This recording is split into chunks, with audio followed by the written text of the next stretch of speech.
চলতি বছর মুসলমানদের জন্য সাদাকাতুল ফিতর জন প্রতি সর্বনিম্ন ১১০ টাকা নির্ধারণ করেছে সরকার, আর সর্বোচ্চ ফিতরা ধরা হয়েছে ২,৮০৫ টাকা।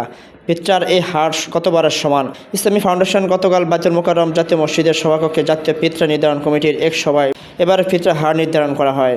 ইসলাম ধর্মের বিশ্বাস অনুযায়ী প্রত্যেক সামর্থ্যবান মুসলমানের জন্য রোজার ঈদে ফিতরা আদায় করা ওয়াজিব। নাবালেগ ছেলে মেয়ের পক্ষ থেকে বাবাকে এই ফিতরা দিতে হয়, আর তা দিতে হয় ঈদুল ফিতরের নামাজের আগেই।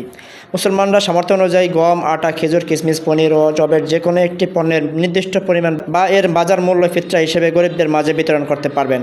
গম বা আটার ক্ষেত্রে এর পরিমাণ ১ কেজি ৬৫০ গ্রাম, খেজুর, কিশমিশ, পনির ও জবের ক্ষেত্রে 3 কেজি 300 গ্রাম, 3 কেজি 300 গ্রাম মাধ্যমে ফিতরা আদায় করতে হবে।